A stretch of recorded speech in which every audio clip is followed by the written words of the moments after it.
અને બે આંખમાં સૂળો ભરાવ્યો એટલે ચવન ઋષિની બંને આંખો ગઈ. ચવન ઋષિનું તપોભંગ થયું. અંતે શરિયાતીએ પોતાની એ સુકન્યા નામની દીકરી ચવન ઋષિની સાથે પરણાવી. અને પછી ચવન ઋષિએ અશ્વિની કુમારોને યજ્ઞનો ભાગ આપ્યો અને એના બદલામાં અશ્વિની કુમારોએ ચવન ઋષિને એની આંખો પાછી. પછી એ જ વંશમાં આગળ જતા માંધાતા નામના રાજાની કથા બતાવી. માંધાતા નામનો એક રાજા હતો. એ રાજાને 50 દીકરીઓ હતી. કેટલી? 50. એ રાજાના રાજ્યમાં સોભરી નામના એક ઋષિ હતા. સોભરી ઋષિએ અનેક વર્ષ સુધી તપ કર્યું. ઘણા બધા વર્ષો સુધી તપ કરવા પછી સોભરી ઋષિને વિચાર આવ્યો કે બહાર બેઠો બેઠો તપ કરું છું ને એમાં લોકો ક્યાંક ને ક્યાંક ડિસ્ટર્બ કરે છે. લાવ દરિયાની અંદર, નદીની અંદર બેઠો બેઠો તપ કરું, ઊંડો ઉતરી જાઉં. સોભરી ઋષિ સરિતાની અંદર બેસીને તપ કરે છે. અને સોભરી ઋષિ જ્યારે તપ કરતા હતા ત્યારે તપ કરતા કરતા, માળા કરતા કરતા એની દ્રષ્ટિ એક માછલાના યુગલ ઉપર પડી છે. એ જોઈને સોભરી ઋષિના મનમાં વિચાર આવ્યો કે મેં લગ્ન ન કર્યા અને મોટામાં મોટી ભૂલ કરી. સાચું સુખ તો દાંપત્યનું સુખ લાગે છે. અને હાલ હજી કાંઈ બહુ ઉંમર નથી, હજી તો ખાલી 80 વર્ષ થયા છે. ક્યાંક જાવ, લગ્ન કરું. આવ્યા સરિતામાંથી બહાર, નદીમાંથી ગયા. રાજા માંધાતા પાસે જઈને કીધું કે રાજા, તારે 50 દીકરીઓ છે, એમાંથી એક દીકરાના લગ્ન તું મારી સાથે કર. માંધાતા કહેવા લાગ્યો કે આ ઋષિની બુદ્ધિ ફરી ગઈ લાગે છે. આ ઋષિની સાથે કોણ પરણે? પણ જો ના પાડીશ તો ઋષિ શ્રાપ આપશે. શું કરું? રાજાએ બુદ્ધિ વાપરી. કીધું મહારાજ, મારી 50 દીકરીઓને અહીંયા લાવું, 50 માંથી જે દીકરી તમને પસંદ કરે એ તમને આપી. રાજાને ખબર હતી કે આ બુઢા ઋષિને એક પણ દીકરી પસંદ કરશે નહીં. ઋષિએ કીધું વાંધો નહીં. 50 દીકરીઓ આવી. ઋષિએ પોતાના યોગ બળથી એવું સુંદર રૂપ લીધું કે 50 દીકરીઓએ કીધું કે અમારે આની હારે જ લગ્ન કરવા છે. અને પરિણામે માંધાતા રાજાની 50 દીકરીઓના લગ્ન સોભરી ઋષિ સાથે થયા. એ કથા બતાવી. પછી આગળ જતા એ જ વંશમાં ધીરે ધીરે હરિશ્ચંદ્ર રાજાની કથા બતાવી. હરિશ્ચંદ્રના વંશમાં આગળ જતા રોહિત થયો અને રોહિતના વંશમાં આગળ જતા સગર રાજા થયા.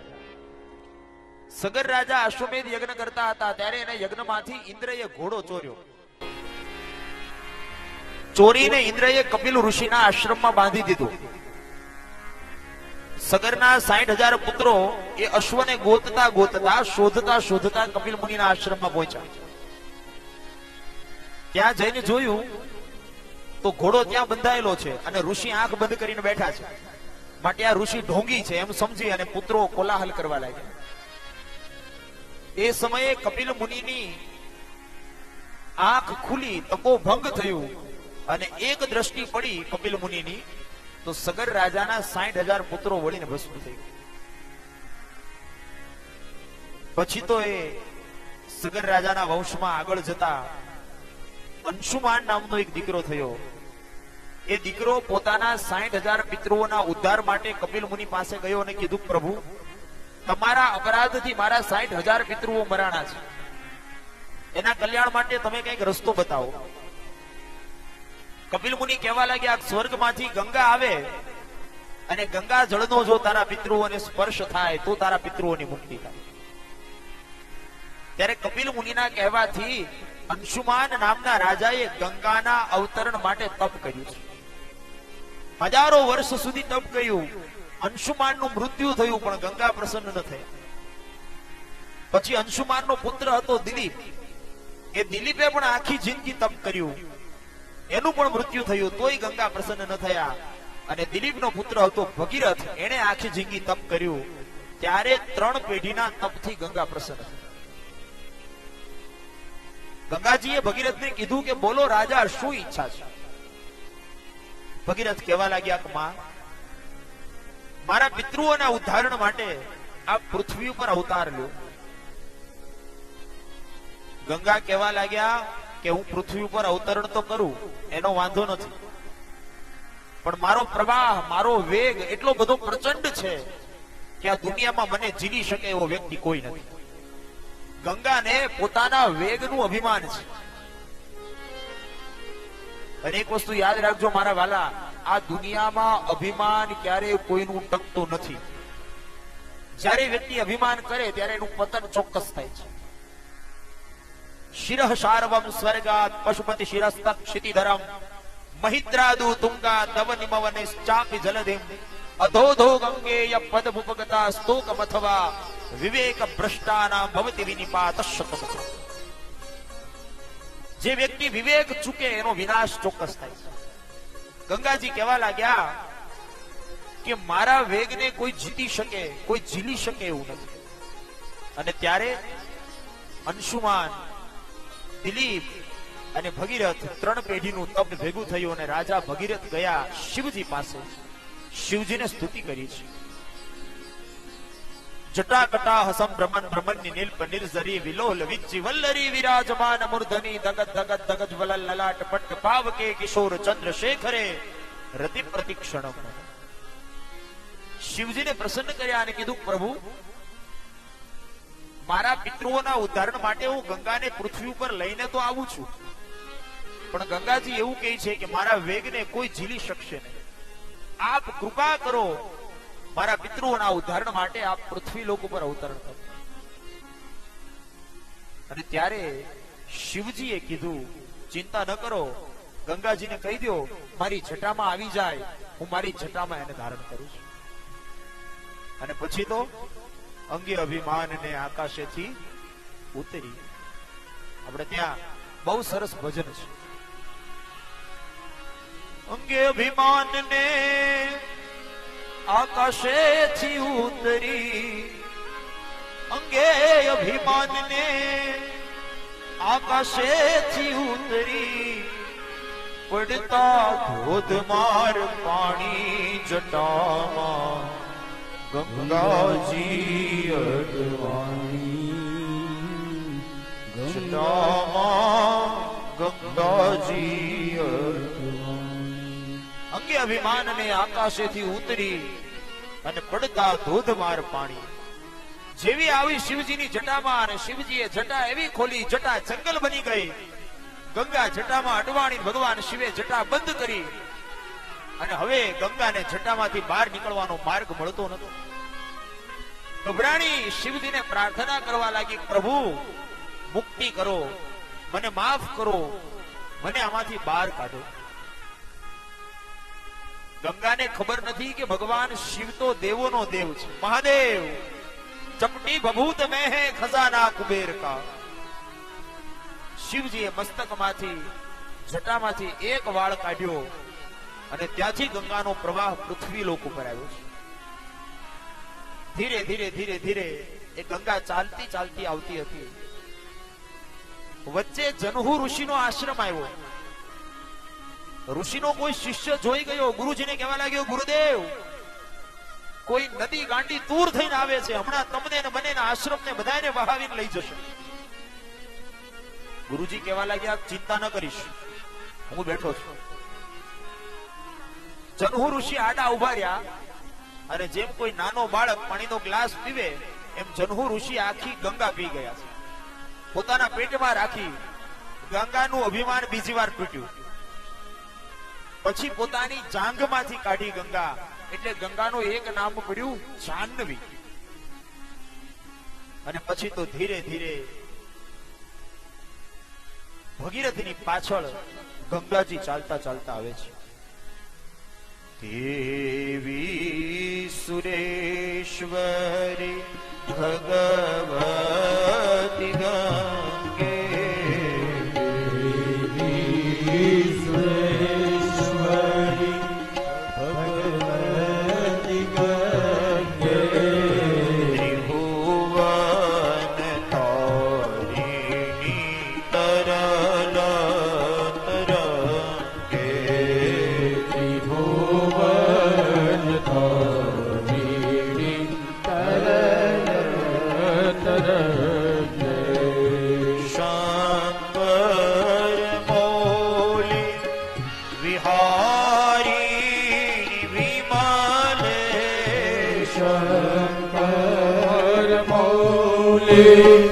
વિહારે વિમલ મમ તિરસ્વા તવ પદ કમલે મમ તિરસ્તા તવ પદ કમલે હર હર ગંગે માં જય જય ગંગે હર હર વંદે માં જય જય ગંગે હર હર ગંગે માં જય જય ગંગે હર ગંગે માં જય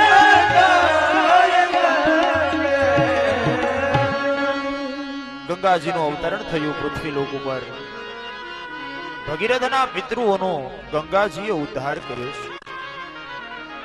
અને પછી તો એ જ વંશમાં આગળ જતા અંશુમાન, દિલીપ, ભગીરથ પૃથ્વી ઉપર ગંગાનું અવતરણ કરાવ્યું અને એ વંશમાં આગળ જતા સૌદાસ નામના રાજા થયા છે. એ સૌદાસ નામના રાજાને ત્યાં ખટવાંગ નામનો રાજા થયો. ખટવાંગને ત્યાં દીર્ઘબાહુ નામના પુત્ર થયા. દીર્ઘબાહુને ત્યાં રઘુ નામના પુત્ર થયા. જે રઘુકુળની રીતિ આજે પણ જગતમાં વખણાય છે. રઘુકુલ રીત સદા ચલી આઈ, પ્રાણ જાય અરુ બચન ન જાય. એ રઘુ રાજા થયા. રઘુને ત્યાં પૃથુશ્રવા થયા. પૃથુશ્રવાને ત્યાં અજ થયા અને અજને ત્યાં દશરથ થયા અને દશરથને ત્યાં રામ થયા.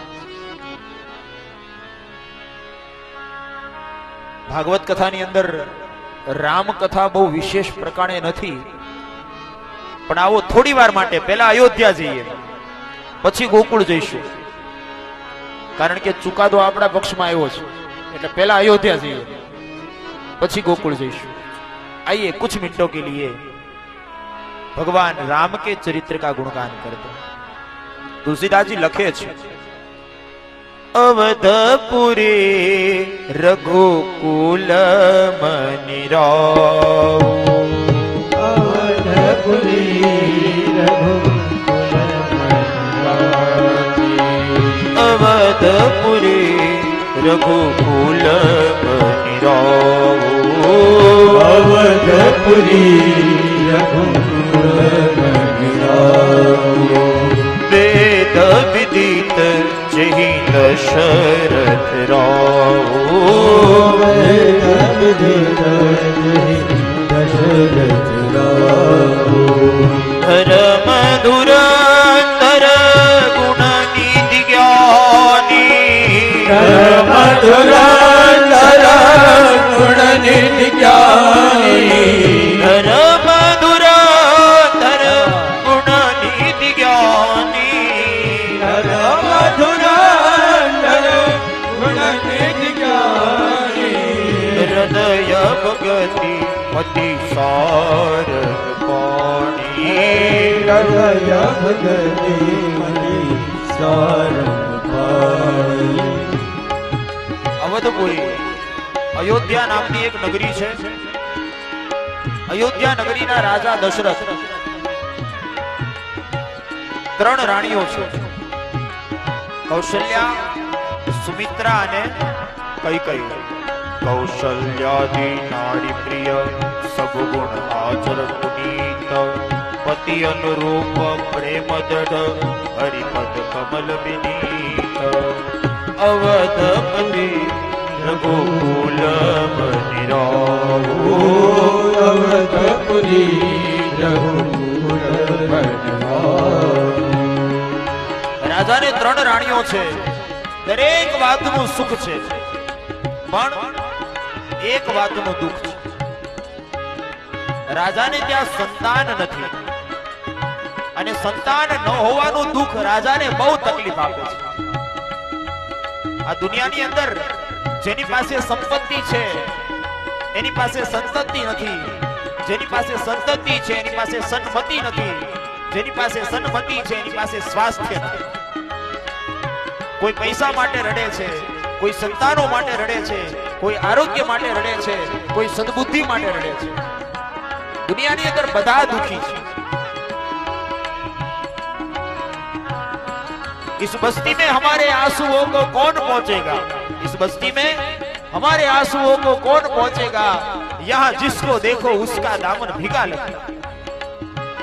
अवधपुरी रघुकुल बनिराव, अवधपुरी रघुकुल बनिराव, वेद विदित जहि दशरथ राव, वेद विदित जहि दशरथ राव. રાજાને વિચાર આવ્યો કે મારી ઘરે સંતાન નથી અને પરિણામે एक बार भूपति मन माही भई ज्ञानी मोरे सुत नाही, और भूपति मन माही भई ज्ञानी मोरे सुत नाही. गुरु गृह गये तुरत महिपाला, चरण लागे करी विनय विशाला. तुरंत महिपाला, चरण लाग करि विनय विशाला. अवधपुरी रघुकुल बनिराव, अवधपुरी रघुकुल बनिराव. ગયા રાજા પોતાના ગુરુજીની પાસે. ગુરુજીને જઈને બધી વાત કરી, નિજ સુખ દુઃખ સબ કથા સુનાઈ. કહી વશિષ્ઠ બહુ વિધિ સમજાય. રાજા દશરથે વશિષ્ઠ ગુરુજીના પગ પકડ્યા અને વશિષ્ઠજીને પ્રાર્થના કરી, બાપજી જીવનમાં બધા પ્રકારનું સુખ છે, પણ એક વાતનું દુઃખ છે, મારે ત્યારે સંતાન નથી. ઋષિએ કીધું કે રાજા ચિંતા ન કરો, શૃંગી ઋષિને બોલાવો, પુત્ર કામેષ્ટી યજ્ઞ કરાવો. તમારે ત્યાં 4 દીકરાઓ થશે, એક નહીં 4. ધરહી ધીર હોઈ સુત ચારી, ધરહુ ધીર હોઈ સુત ચારી. ત્રિભુવન વિદિત ભગત ભયહારી, ત્રિભુવન વિદિત ભગત ભયહારી. શૃંગી ઋષિ વશિષ્ઠ બુલાવા, શૃંગી ઋષિ વશિષ્ઠ બુલાવા. શૃંગી ઋષિ વશિષ્ઠ બુલાવા, શૃંગી ઋષિ વશિષ્ઠ બુલાવા.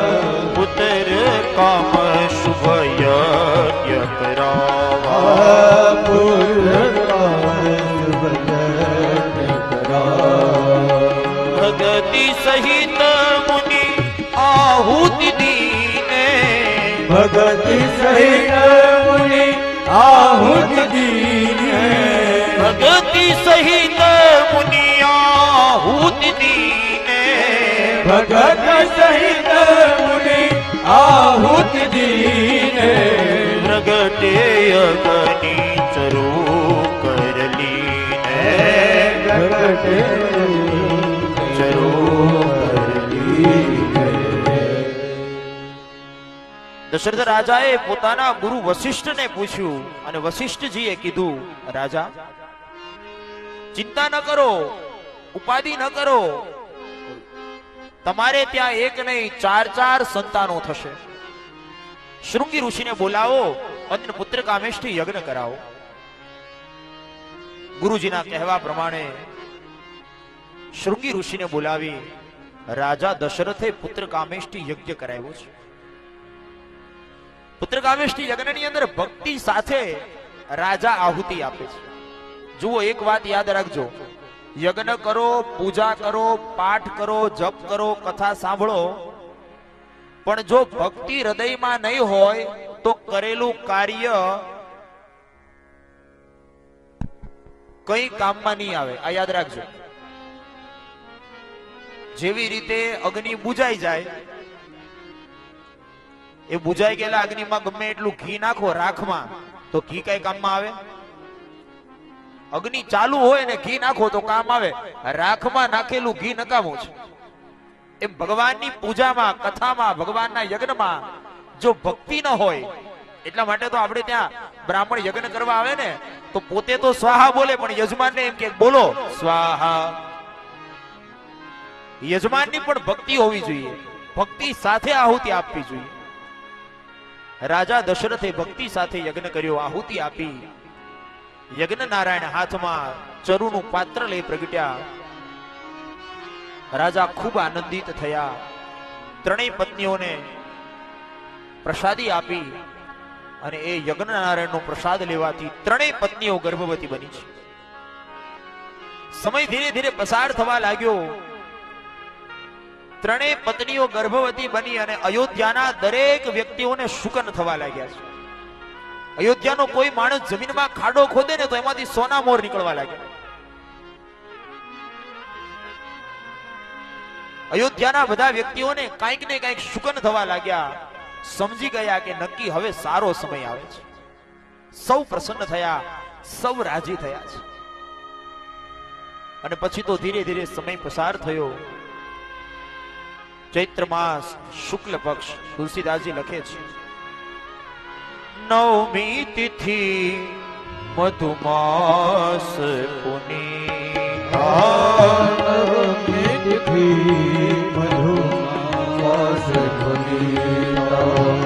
શુક્લ પક્ષ અભિજીત હરિપ્રીત. શુક્લ પક્ષ અભિજીત હરિપ્રીત. મધ્ય દિવસ અતિ શીતલ જામા. મધ્ય દિવસ શીતલ પાવન કાલ લોક વિશ્રામ. પવન કાલ લોક વિશ્રામ. ચૈત્ર મહિનો શુક્લ પક્ષ નવમી તિથિ બરાબર સવારનો સૂર્યોદય થયો અને આજનો આ સૂર્યોદય એવો લાગે છે જાણે અયોધ્યા માટે નવો દિવસ ઉગ્યો છે. રાણીઓ પ્રસન્ન છે, રાજા પ્રસન્ન છે, અયોધ્યાના બધા વાસીઓ આજ આનંદમાં છે. અને બરાબર બપોરના 11 વાગ્યા, 11:30, 11:15 અને જ્યાં 12 વાગ્યા ત્યાં કૌશલ્યાના કક્ષમાંથી બાળકનો રડવાનો અવાજ આવ્યો. કોઈ દાસી જઈ અને જોઈ આવી અને જઈ દશરથ રાજા પાસે, મહારાજ બધાઈ હો. બોલે શું થયું? બોલે લાલો ભયો હે. અને ત્યાં તો દશરથ રાજાએ જયકાર કર્યો, બોલીએ શ્રી રામચંદ્ર ભગવાન કી જય. લક્ષ્મણલાલજી મહારાજ કી જય. ભરતલાલજી મહારાજ કી જય. શત્રુઘ્નલાલજી મહારાજ કી જય. ભગવાન પ્રગટ્યા છે અને સ્તુતિ કરી છે.